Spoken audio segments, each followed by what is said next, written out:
Our mics are off. There you go. We go. Hey, welcome everybody to theselfevidenttruth.com. You got Massey. You got Mike. Yo, how's it going? And it is the last podcast of the year. So here we are doing what we do best, is giving you history and hope. History and hope. And I think that should be the new moniker, history and hope, because guess what? If you understand history, you will not repeat its mistakes. And so that's what we don't want to do. And so here we are, guys. If you guys go to theselfevidenttruth.com, you guys can find out more about what we do. Again, you guys want to sport something cool like one of these hats or one of our shirts. I mean, we got a lot of cool stuff on 1776truth.store. If you have not yet subscribed on SoundCloud, on Spotify, Apple iTunes, BitChute, YouTube, all those things. And we're going to probably get cut from all these things. I know on Facebook, our viewership has gone down, but in other places it's gone up, which is odd. Yeah. And so we're also on Parler, Self-Evident Ministry. If you look up all these things, you guys can subscribe. Your subscribing helps us grow the channel. That's what we're doing here. Again, why don't you guys, if you're on right now, I want you to hit the like button. I want you to hit the share button. I'll give you 5 seconds to do it. Here we go. You ready? Go. Hit the like button. Hit the share button. Get this information out there. This is exactly what we need to grow. Again, hit the like and share. Tell us where you're from as well. And if you have questions, please, we would love to answer those questions. So guess what the title is? Holiday History and Hysteria. In other words, there was a lot of sacrifices made in Christmas past by those who fought for independence. How does that relate to today? And what do we need to do to advance that? Yeah. And so we'll do our news bits. We'll cover all that stuff. But we wanted to kind of separate this today out. Yesterday was Christmas. Merry Christmas, everybody. I hope you had an amazing Christmas. Be sure to wish each other a Merry Christmas in the comments, right? You guys aren't just paying attention to us. You guys are able to interact with each other. We're a community here. So wish everybody a Merry Christmas. Yo, Merry Christmas. And Merry Christmas. Merry Christmas. Merry Christians. Mary Chrysler. And some of you will understand that reference. But what we wanted to do today was, you have been inundated with elections and Trump and Biden and fraud and all this world event going on, right? And we are self-evident ministries. Why are we called self-evident? Self-evident truths. What inspires us? What drives us? What are we passionate about? The founding of America, right? So we learn lessons from history. And those lessons in history are so valuable for today. And so what I thought was perfect for us to do tonight was to cover the events at Valley Forge, which happened. They marched into Valley Forge a couple of days before Christmas. And it was considered one of those moments that completely reshaped how the Continental Army saw themselves and saw the war. Truth. And it was a very tough time for the troops through that winter. And so we want to just kind of go through the facts, go through the history, and give some shape to it to show you guys, okay, what lessons can we take from that? What lessons can we learn? What hope can we carry through, especially going into a new year after such a rough year? Everybody talks about, I know, how rough 2020 was. You know what I see? I see this is a moment of opportunity. I do too. I think that as we grow as a nation, as we start to study more of the Constitution, I kind of feel like, man, we've been talking about this for so long. Yeah. But the cool thing is people are listening finally, because it finally hit them. It's finally, they're starting to wake up to government overreach and all these other things and stolen elections, all that stuff. So here we are saying, look, we have an opportunity right now to grow where we're at and actually do something about it, right? Yeah. We can give people hope. And so again, hit the like, hit the share button, guys, because we need to get this information out there. We love you so much for tuning in. If you have any questions, please do that. But share it. We're on right now. We're live on Instagram. We're live on YouTube and Facebook. So, guys, let's hit it. Let's do it. Are you ready? News bits. News bits. Come on. News bits. Here we go. Okay, slide number 1. So you may have heard, you may have not. There was an RV bomb in Nashville on Christmas Day. I was just looking it up right before we went live. It looks like they have actually found a house of interest that they've raided. It doesn't say whether or not they have a person of interest in custody yet, but there's not a whole lot known. They aren't saying a whole lot. However, it blew up on Christmas Day. It was parked in front of an AT&T building, damaged enough to take out some communication systems. Okay, we don't know a lot, but there are a couple of things that we just kind of wanted to point out that was interesting about this, and we'll keep paying attention to it. It had a recording device before the explosion telling people to get out of the area, to evacuate. And there were even people who said, well, it was going for so long, I didn't even know if it was really true or not, but, I kind of wanted to stay away. And it was on Christmas Day, which, if you think about it, how many people are actually down in a downtown Nashville on Christmas Day in a commercial building like that? True. Probably not very many people. And it was parked. The last I looked, they knew it was parked about 1:20 in the morning. And this means it risks being noticed, towing and being conspicuous. So this was intended, but this really seems to be something that was not intended to hurt anybody, because you figure there's the fewest people possible in the buildings at that time. It's warning people to get out of the area. We're going to watch this because something's going on here, and immediately people are going to go, oh, this is the conservatives, the right-wing extremists, the Antifa.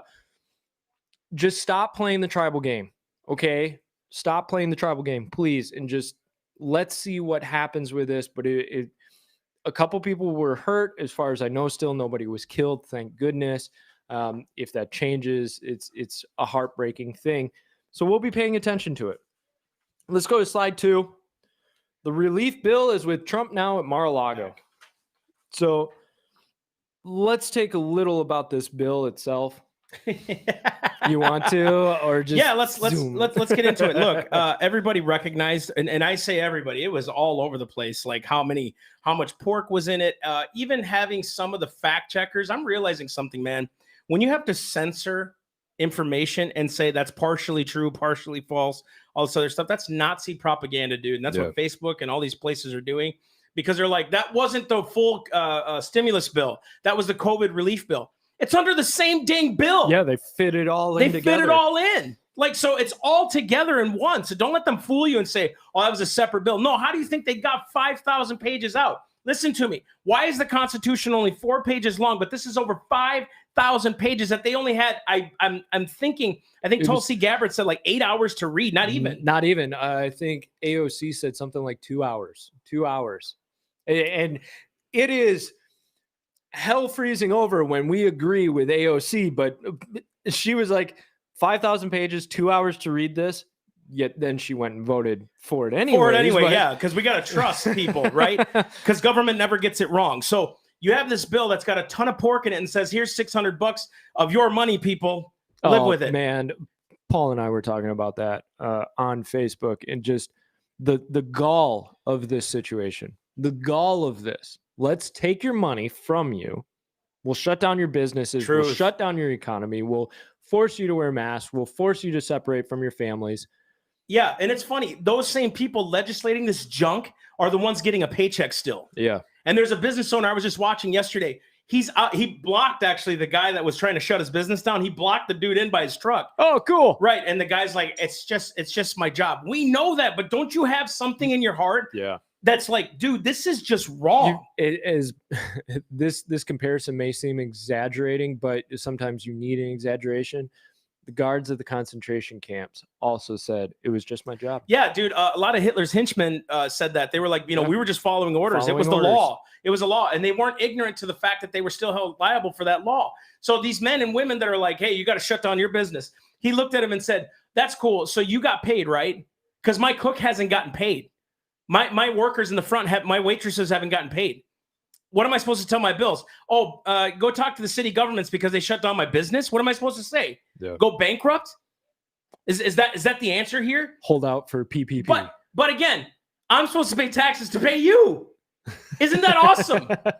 Isn't that awesome? I'm telling you, dude, there's something about the spirit of division that's hitting America, and it hit it quick. And it's always been here, but it almost like surfaced quickly. And you know who started it? You know who's really the arbiter of it all? If you're not careful, it's the media. Malcolm X said it best. If you're not careful, the newspapers will have you hating those who do the oppressed, or hating those who are oppressed, and then loving those who are doing the oppressing. That's exactly what's happening right now. Where people are wearing Fauci sweatshirts. They're one guy. That shows the gross error of their way. That one person is their guy. Because I say the same thing about Trump worshipers. Same thing. It's all about Trump. If Trump. Same thing with Fauci. Dude, I'm telling you, the people are the same. And if we're not following scripture and understanding the gospels, we will never understand seeing and hearing with our eyes and our ears. We won't have the spiritual mindset to say, no, this is division right now. And it's trying to creep into the church. And it did. Well, and let's go to the Trump side for it. So I know people will be arguing that he was doing 4D chess on this whole thing. And he, when he said, well, let's do 2,000. And it was funny because somebody was like, yeah, $600. Hopefully Trump vetoes it. And I saw he had come out and wasn't saying that he was going to sign it. So I was like, oh, good news. And then he makes this comment about, well, I need it raised to $2,000. It was just like, oh, man. Oh, we don't have the money for that. What? And I understand some of the conservatives saying it's your money anyway. Yeah. We don't have the money to print. Which is funny. We sent in all of our money, and then they're like, we don't have any money.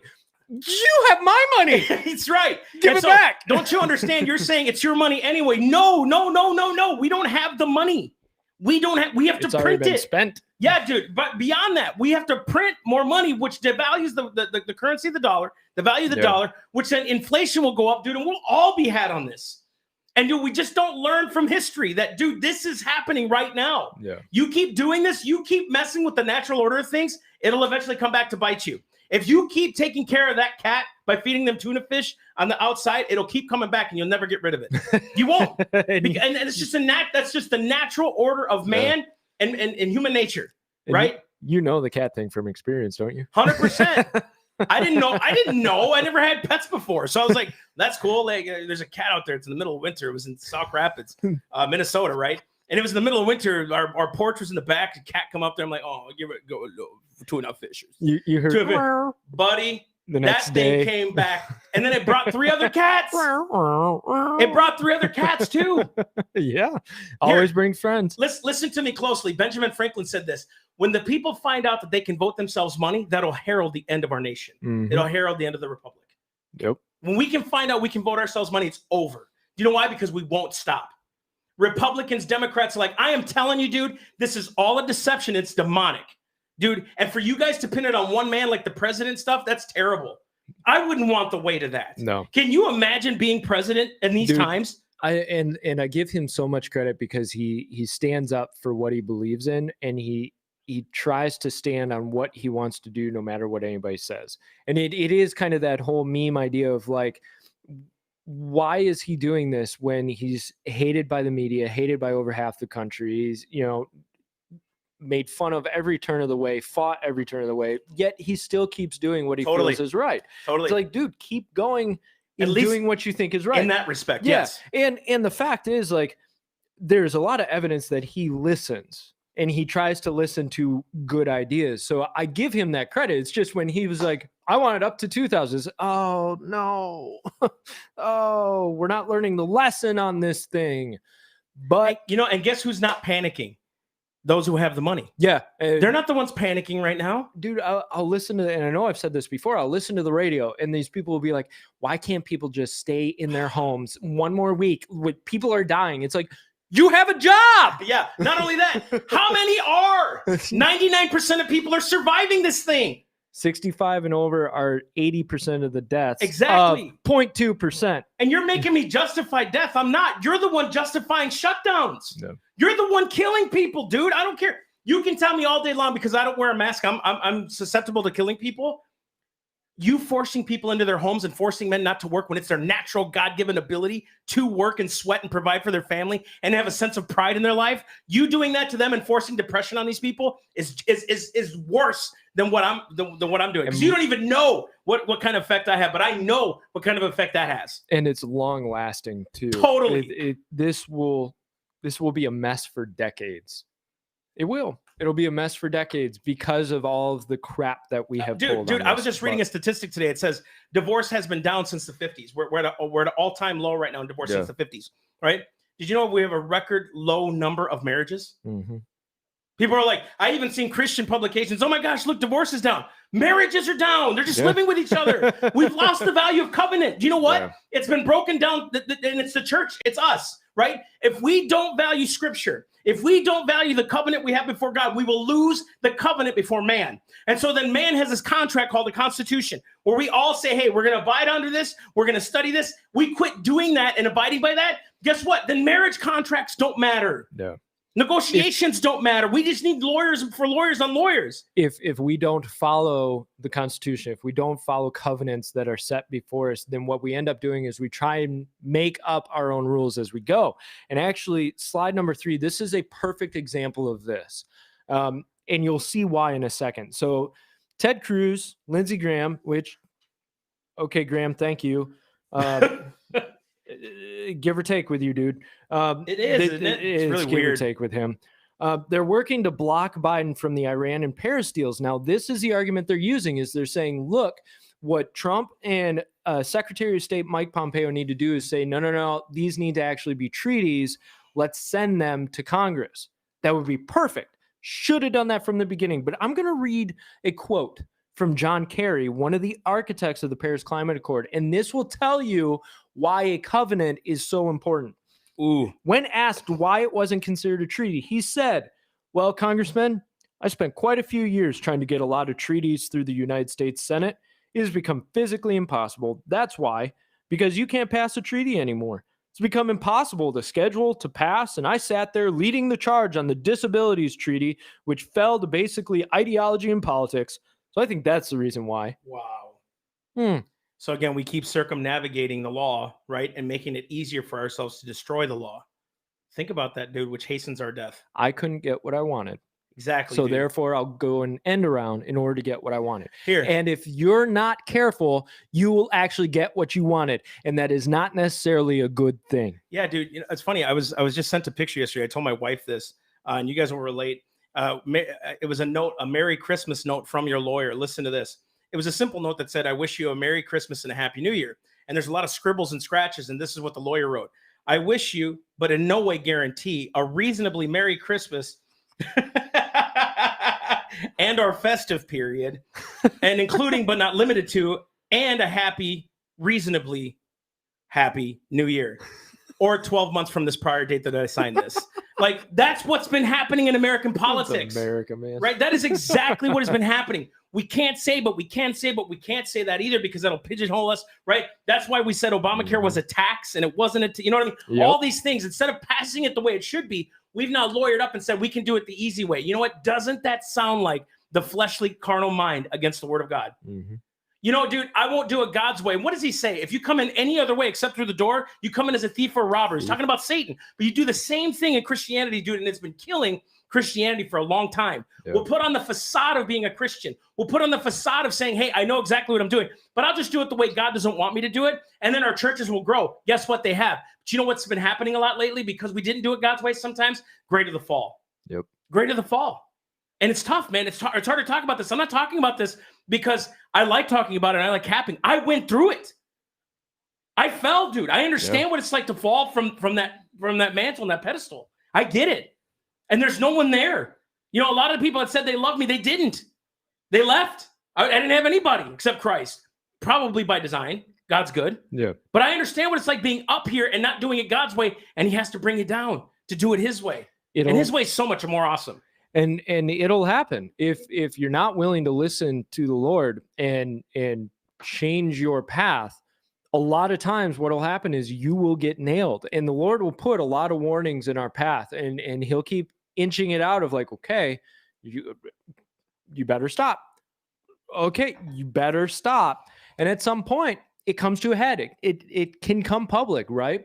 And I have had my own events where the Lord kept putting it on me of like, stop. I know, dude. You better stop. Turn this way. Don't keep going.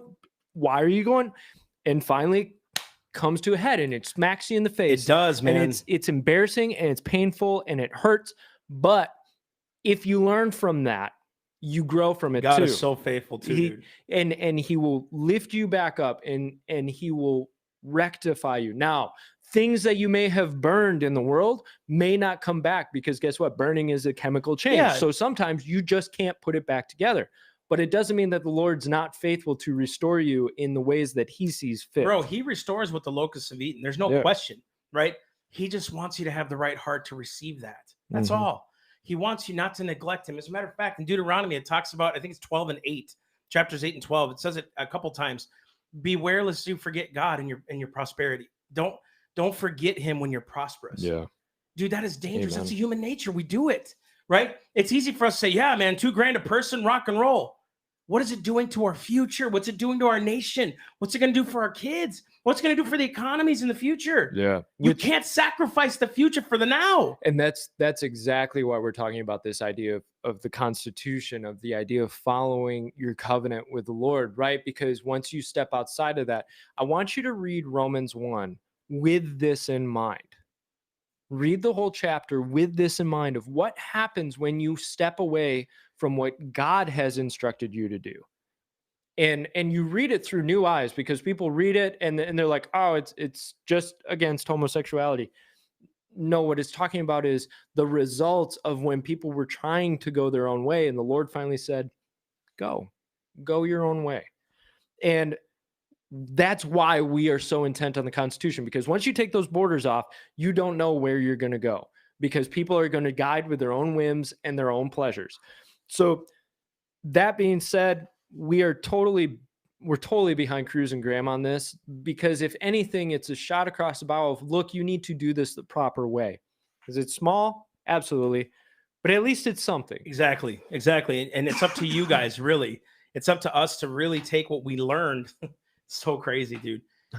You know, yeah. I'll just say this. Let's go from lessons learned to lessons applied. Absolutely. And then that way the testimony's in that. And that instead of just learning. that is such a segue into the main topic. Yeah, Valley Forge. Valley and Forge. really talking about history here. You have, there's a picture. I'm going to find it real quick. George Washington and his men crossing the Delaware, and all slide the, 3 or slide 4. Right. Slide 4. And Can you so, pop it up? Go ahead. There's this beautiful it's paraphrased picture. It's really good. I'm looking it up right now. And that the odd thing is a lot of us don't know history and what was fought for and how we fought for it and why we fought for it. And there it is. And it's this exact picture right here of Washington crossing the Delaware. It says, Americans willing to cross a frozen river to kill you in your sleep on Christmas. Totally not kidding. We've done it. We've done it. And it's dude, it's so true. It's so true. And that was posted by the Sons of History, by the way. So shout out to David Bass. Shout out to them. Shout out to David Bass and those guys, and their amazing work, man. They're good people. They're good folk.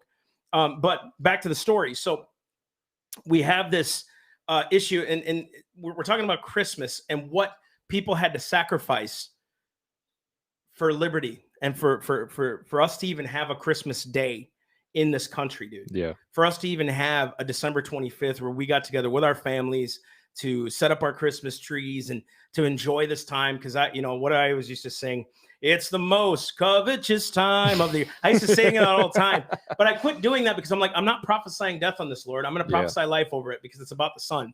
And so I know now what this story, and it means all the more to me because I get to enjoy my liberty with my kids because of these sacrifices. I want you to pay attention. History is for us to learn from and to gather lessons and inspiration.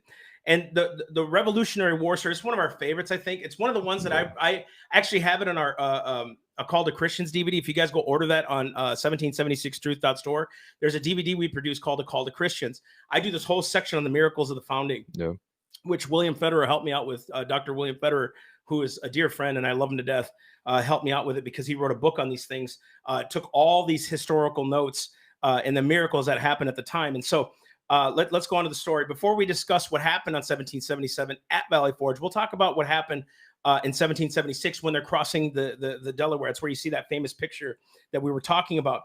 Slide 4, if you go to slide 4, the painting comes from Christmas in 1776.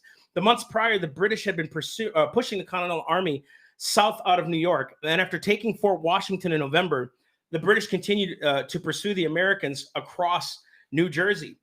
Let's see. They went to the Pennsylvania side with little food, ammo, or supplies. Washington knew that they would not last long sitting around and knew they needed to make a strong move. Washington decided to attack a Hessian garrison at Trenton. So the Battle of Trent, that's another Battle of Trenton that we were just like, dude, we were winning and losing and winning and losing. If you heard of the Battle of Trenton, please look that up. They crossed the Delaware and marched 19 miles. Listen to that. During Christmas in the north, marched 19 miles. Freezing storm. Freezing, dude. A lot of them were underclothed and had little ammunition. Okay. 19 miles toward Trenton in a freezing storm. At Trenton, men were exhausted and unprepared. The American forces quickly swept them up and forced them to surrender. Knowing that he could never hold British reinforcements, Washington slipped back across the Delaware. On December 30th, he crossed again back into New Jersey. Knowing he was severely outnumbered, Washington urged militiamen whose terms had expired to stay on 6 more weeks. He basically talked them into staying on 6 more weeks. He grew his numbers from 2,000 to 5,000 in order to fight against 8,000 men. Which one thing that I want to point out here is if you notice, Washington, even if inside he was struggling with the idea of hope, he kept going. Dude, because he had hope for his That's a leader, people, boy. For his men. So you'll notice time and time again, it was Washington who was like, no, we got to go forward. No, we got to go. We got to do this. We can't just sit back. We can't be afraid. We got little ammo, little supplies, little protection.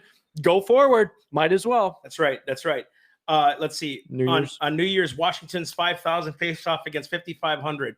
General Cornwallis and his British troops fell back at the end of the day, assuming they had trapped Washington.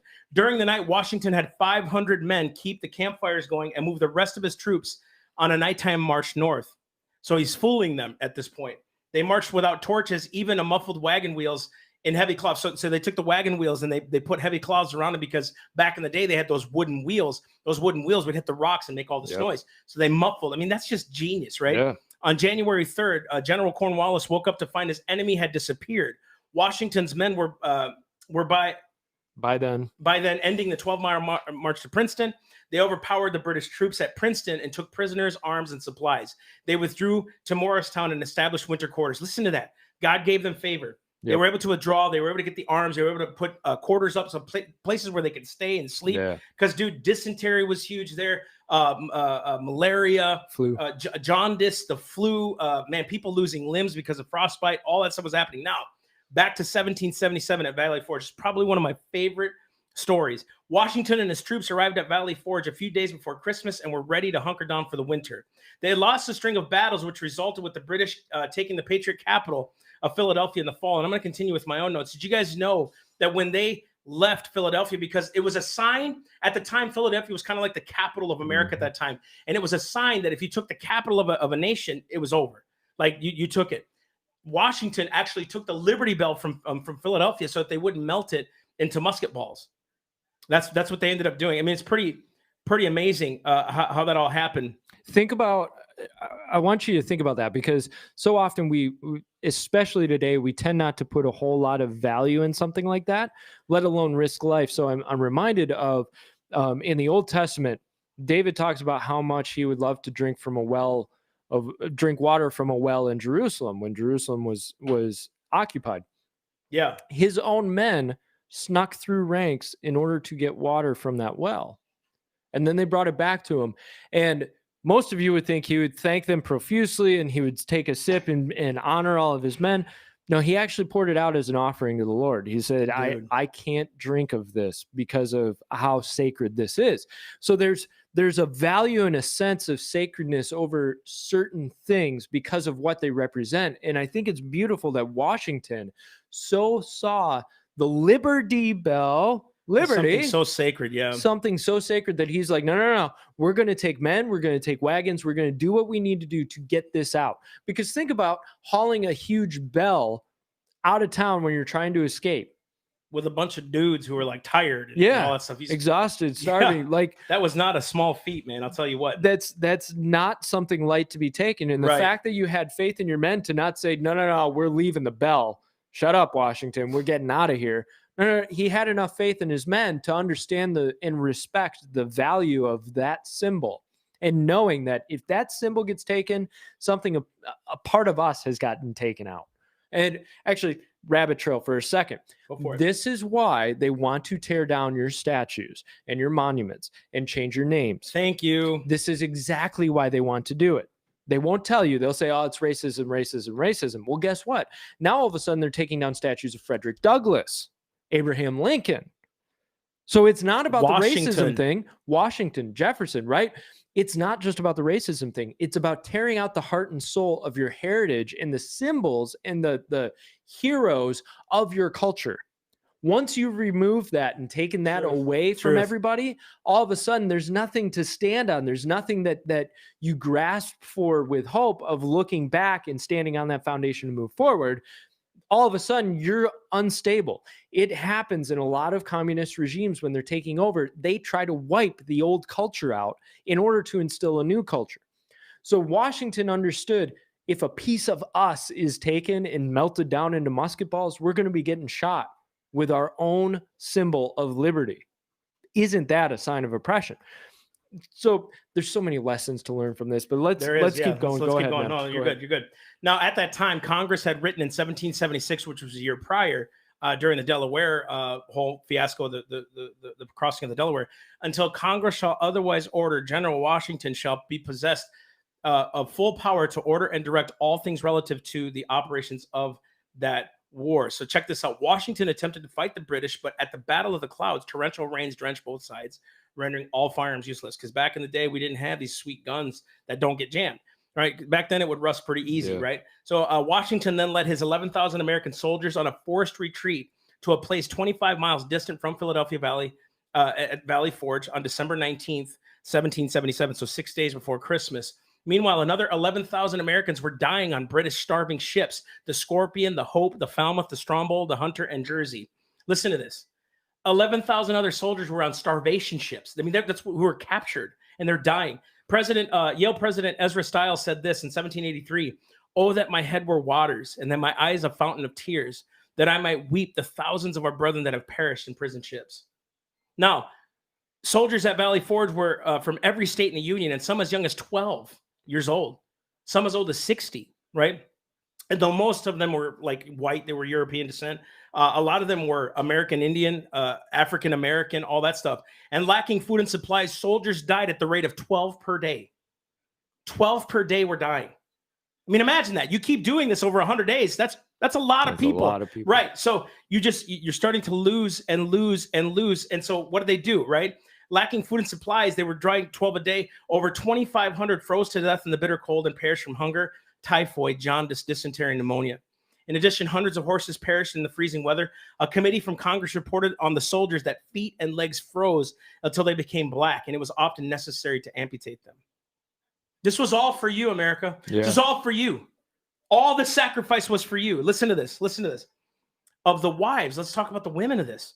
The wives and the children who followed the army, mending clothes and doing laundry and scavenging for food and caring for the sick, an estimated 500 of the wives, the women of that time, died because they were doing their duty. President Calvin Coolidge told the Daughters of the American Revolution in 1926, he said, "We've been told of the unselfish devotion of the women who gave their own warm garments to fashion clothing for the suffering Continental Army during that bitter winter at Valley Forge. The burdens of war were not all borne by men." One of the things to add on to this is 3,000 men were considered unfit for duty because they didn't have shoes. And in Washington's words, were otherwise naked. 3,000 men didn't even have shoes. They were having sentry posts and putting their hats under their feet in order to try and keep their feet a little bit warm so it wasn't contact directly with the snow. Men were supposed to receive a half pound of beef a day. In February, especially, food shortages often left the men without meat for several days at a time. They were beaten down by cold, lack of supplies, lack of food, but disease ran rampant. You lost almost a sixth of the men to disease. Flu, typhus, typhoid fever, dysentery were exacerbated by poor hygiene and conditions. These were people who were on their last leg. These were people who were beaten down by the conditions, by the lack of supplies, by the disorganization, by the disease, by being pressed to their last. Dude. I want you to, I'm just going to take a moment. Let's take a pause here. Think about where they're at in Valley Forge. They're in winter quarters. Think about what it would be like to be at that moment. Now, you know how the war ended, but think about what it's like. You're 3 years into this war, and you are starving. You have no shoes. You've lost a string of battles, and now you're sitting in winter quarter. You have 6 people in your hut with you, at least, unless some of them have their families. You haven't had meat for several days. You're sleeping on straw because guess what? There's not enough blankets to go around. And you're facing off against the biggest military in the world. And I want you to think about how little hope you would have in that moment. And now I want you to compare it to today. Look at what you're going through this past year, this past 4 years, this past 15, 20 years, however you want to compare it. Man, we are still at the beginning. And that's a good thing. We still have a lot of hope. But B, take hope from where they were at. Yet then it still carried through. And they looked to Washington because Washington was a man who carried himself through no matter what. But there were even people who questioned him. Right. There were people inside who said, well, he lost Philadelphia, so we need to get rid of this guy. And there was actually consensus that started in the camp. They did a mutiny, basically, of like, get rid of him. We want somebody else. And of course, you had apathy and loyalists on the outside of the camp who were like, we shouldn't be fighting this war. Let's just submit to the British.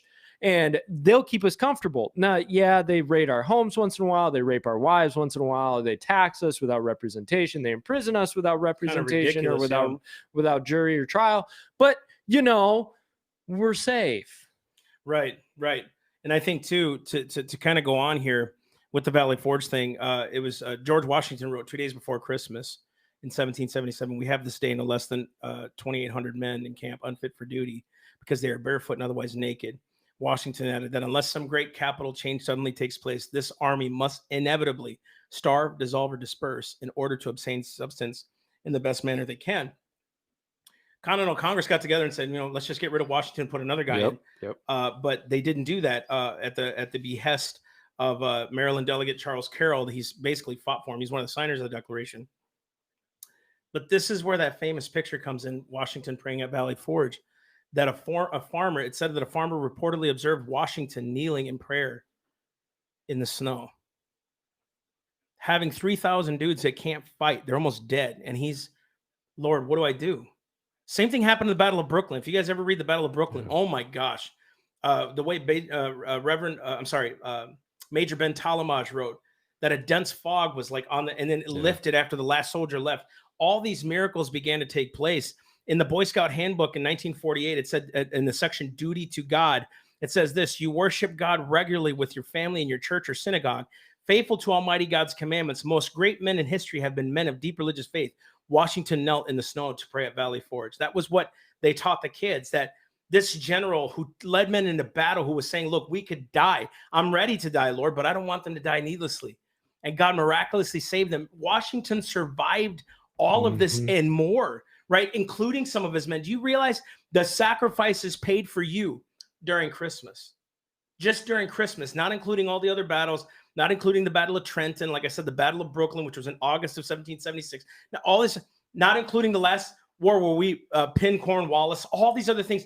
These guys did it for you, citizens of America, right? Jesus Christ did it for you. People were like, you can't compare the two. Yes, I can. Because it takes someone selfless to sacrifice their life for something they know won't benefit them right now, but it'll benefit their kids. Did it benefit Christ to hang on a cross, rejecting the shame and despising it? Did it benefit them at that moment? No. But when he rose again, it benefited all of us for the future. And when you step beyond that threshold and you realize I'm not doing this for myself anymore, I am doing this for a greater purpose and for those around me or for those who come after me, there's a freedom in that. And we've talked about that before, is you can sense that freedom and you can taste of that freedom, which I really believe that guys like Washington tasted. They understood. It's like, I'm done. I'm dead to myself now. And when you're truly dead to yourself, you're free, because you can do what you need to do without fear of what's going to happen to me. And that's a hopeful moment where when you put yourself last and you say, I'm dead to myself, I'm going to pick up this cross that Christ has given me and follow him. That means you're willing to carry to your own death in order to fulfill the purpose that you've been asked to fulfill. I want to share this other battle real quick. This is the Battle of Brooklyn Heights. I just want you guys to hear this. British General Howe, this was the opposite side, had trapped the American troops in Brooklyn Heights with their backs against the sea. There's no way Washington should have won this. There's no way they could have escaped it. They were literally, it was like Egypt. It was like our backs, here comes the Egyptians, our backs against the wall. Listen to this. That night, Washington made the desperate decision to evacuate his entire army by ferrying across the river to the east on Manhattan Island. So he was going to go from Brooklyn to Manhattan. So he's going to take them all on a boat. They're all ferrying. There was like 12 or 13 boats, I think it was. Over to an island. Or to an island. Listen to this. This is crazy. Island. This is all in the Library of Congress, too. So if you don't believe me, you can look this up. This is their notes, right? The sea was so boisterous where the British ships were, but providentially calm in the East River, allowing Colonel John Glover and his Massachusetts sailors and fishermen to row the army across. So it was bad and tumultuous for the Egyptians, good for God's kids. Listen to that. Bad for the British, good for us. How does Christ perceive that? He calms the storm. Watch this. The next morning, as the sun began to rise, half of the American troops were still in danger. They were still on this, but a miraculously thick fog lingered, blocking the evacuation from being seen by the British. So, and this is what Major Ben Talamaj wrote. He said this. He's the Washington's chief of intelligence. This is Major Ben Talmage, a Frenchman. He said this: as the dawn of the next day approached, those of us who remained in the trenches became very anxious for our own safety. And when the dawn appeared, there were several regiments still on duty. At this time, a very dense fog began to rise off the river, and it seemed to settle in a peculiar manner over both encampments. In other words, it was over both sides. It was a really dense fog. And this is what he said: I recollect this peculiar providential occurrence perfectly well. And so very dense was the atmosphere that I could scarcely discern a man 6 yards distance. That's from me, almost, it's halfway from me to the wall here, 6 yards, right? He says this: we tarried there until the sun had risen, but the fog remained as dense as ever. You tell me how long. If you've ever lived up north where there's fog that happens, the moment the sun hits is when the fog starts to dissipate because the heat's coming, right? Listen to this. We tarried there until the sun had risen, but the fog remained as dense as ever. The troops continued to evacuate Brooklyn Heights, with General Washington being the last man to leave on the last boat. That's a leader. Mm-hmm. That's a leader.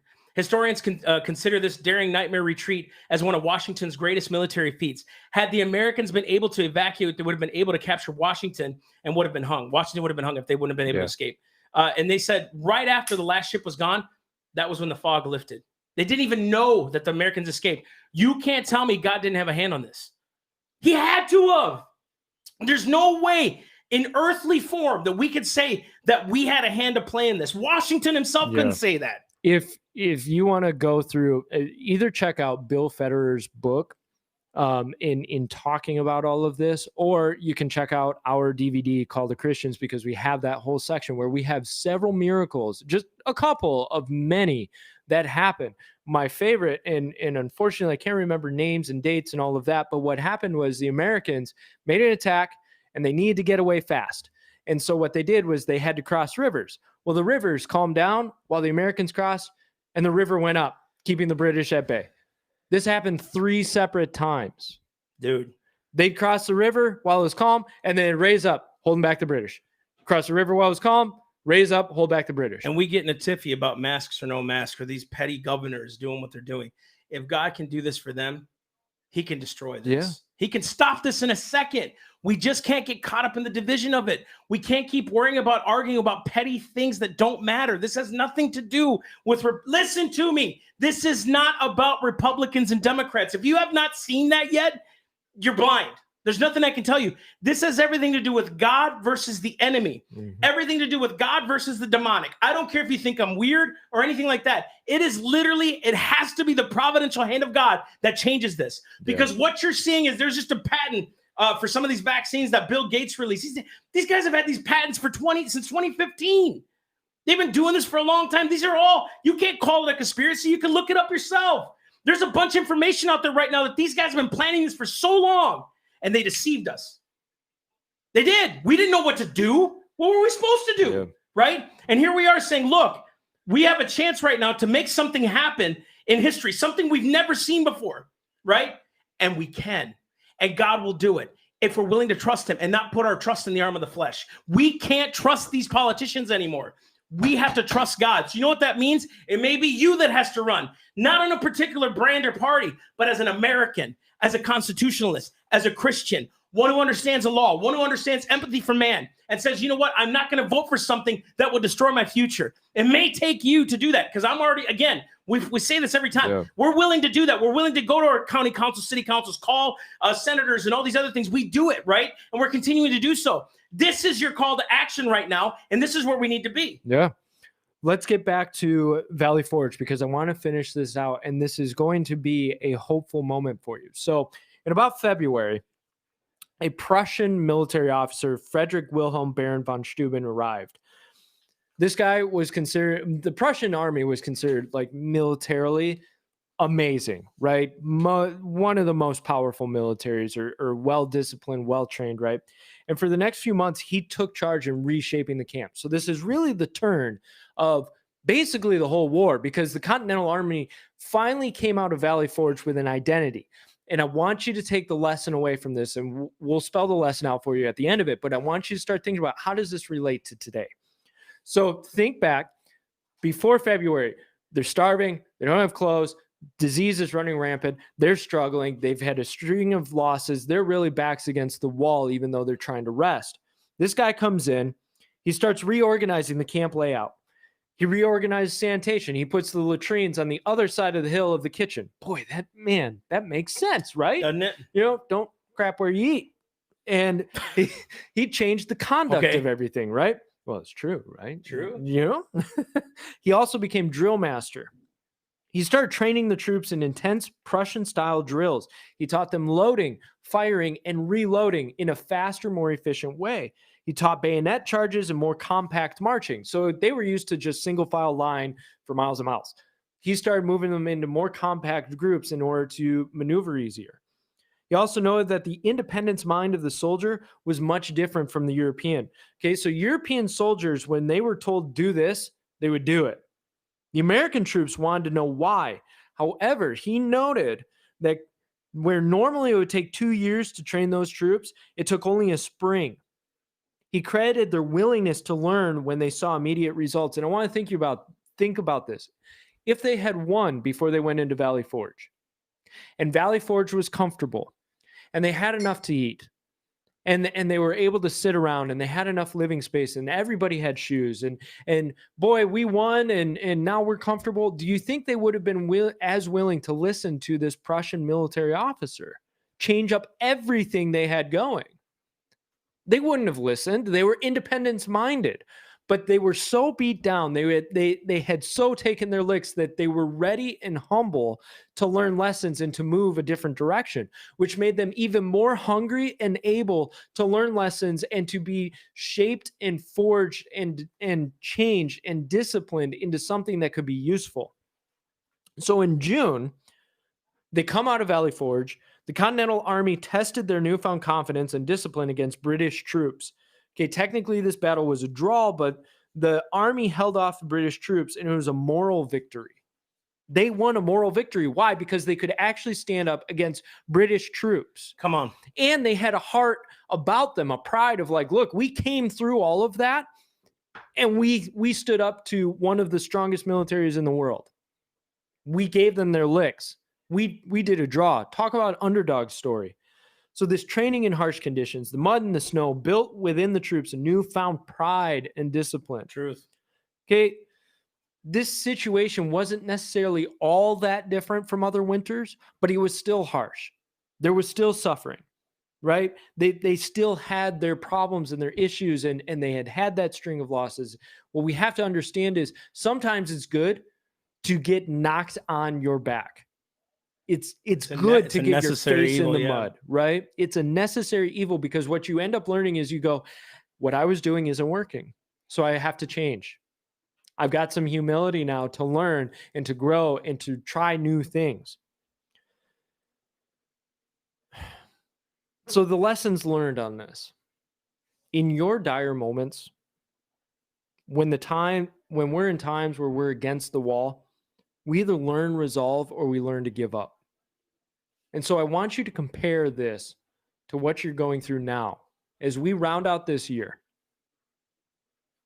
Are you going to be humble enough to be trained by the Lord to rise up as a new person, as a new army of God? Are you willing to start actually taking the lessons the Lord has taught you and put it into action and start seeing things spiritually, or just continue to see them in the flesh? Will you actually take this time in your winter quarters, right? This real lull. Okay, this is kind of a lull. You went back to your family. You're spending Christmas. There's a lot going on around you, but hey, okay, maybe you can breathe for a second. And you're going to come out well-disciplined, a new person, ready for what the world has to throw at you? Or are you going to come out going, man, I just got my butt kicked in 2020. I hope I can make it in 2021. Because you can become a new person. Dude. That's right. You can become somebody that Christ can shape and mold and forge into a warrior of God, spiritual warrior. You can do it with the Lord, and you can fulfill your calling in the greatest way possible, and then move forward with the Lord and know you did well. Know you were a faithful servant. It doesn't mean that you absolutely win the war on your own, but it does mean that you did what you needed to do for God's kingdom. And you can die content and satisfied that you fulfilled your purpose. But sometimes it takes getting punched in the mouth and taking a little humility and learning, okay, what I was doing isn't right. That's right. And I've got to turn myself around. You got anything? No, I just think that, again, like where we're at right now is we've learned so much this year, constitutionally, biblically. I mean, you're right. Our backs were up against a wall. We saw where people either shrunk in battle, which, again, if you don't know, the only thing that gets you to shrink back is a lack of knowledge. Yeah. People are destroyed because of it. They lack knowledge. They lack vision. They lack purpose. They lack calling and anointing. I don't think you could have gone through this year saying to yourself, gee, I don't know what to do. I think the more we are so inundated with knowledge. I'm actually going to preach on this tomorrow. We're so inundated with knowledge. We're almost knowledged out. Our gut is busting. It is. And here's the other thing. You can't receive more knowledge. You know why sometimes you're like, man, I don't remember that sermon. I don't get this. Because you haven't done anything with the knowledge prior. And then, dude, you won't even learn the full lesson. You may learn it in here, but you won't learn it in here, the full lesson, until you apply it, until you walk into the battle. And it's necessary for you to go through those things. It's necessary for us to kind of bite it a little bit and trust the Lord. As a matter of fact, I used to study World War II stuff a lot. I was really into that. And the guys would always say, man, we studied in Toccoa for 2 years. I remember I studied the 101 101st Airborne Infantry, Airborne Division. And they had said, we were at Toccoa. We were the toughest men, brought up in the toughest ways, but it didn't matter once we hit the battlefield. Stuff doesn't matter anymore until the bullets start flying, they said. That's when you're hopefully relying on the knowledge you have and you can apply certain things and do that. But dude, instinct kicks in right away. What you were training, what you were feeding on, instinct kicks in. Is your first instinct flesh, anger, lies, depression, all those things? If that is in you, that's because that's what you were feeding on the whole time. Yeah. You weren't feeding on the things of God. You weren't asking him to train you up. You weren't walking in those things where it's like, okay, I'm not going to walk in that anymore. Do you know what I mean? So you're feeding on things that don't matter. And what happens is when the war comes, you're like, the first reaction is instinct, fear, typically.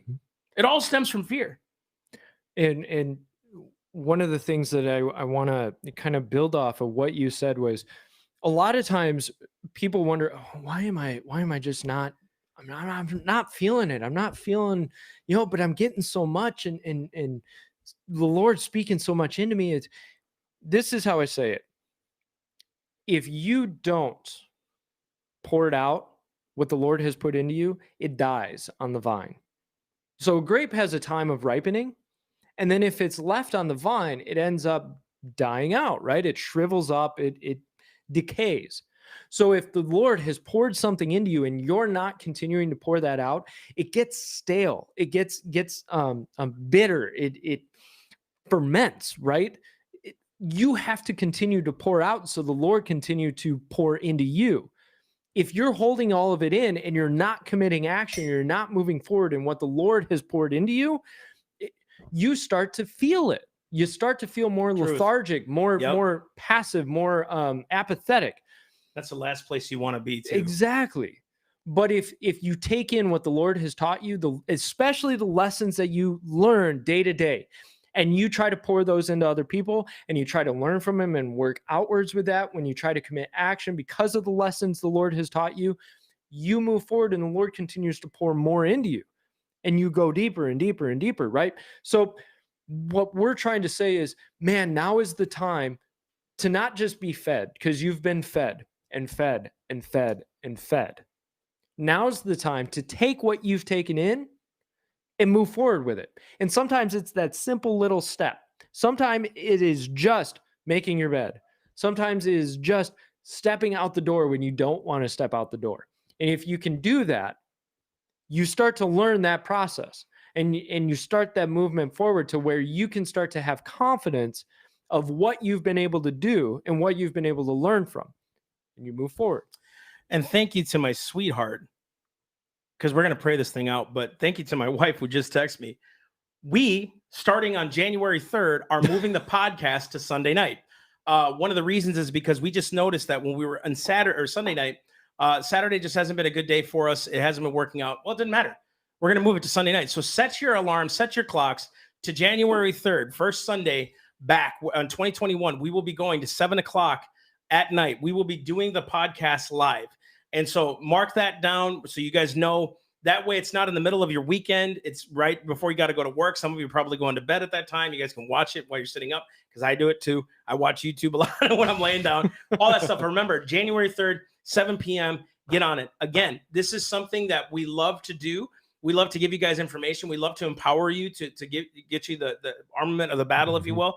And again, remember, January 3rd, 7 p.m., we will be going live. Yeah. So you got anything else? You're going to end us up? No? Sure. All right. Do not forget, we are on all of the major platforms. Check out Spotify. Check out iTunes, right? Subscribe to those. Leave reviews. Reviews help us. Even if you hate it. Even if you hate it. Even if you hate it. One, whatever. Share. Click the share button if you haven't yet. Do it. Ready? Click. Okay.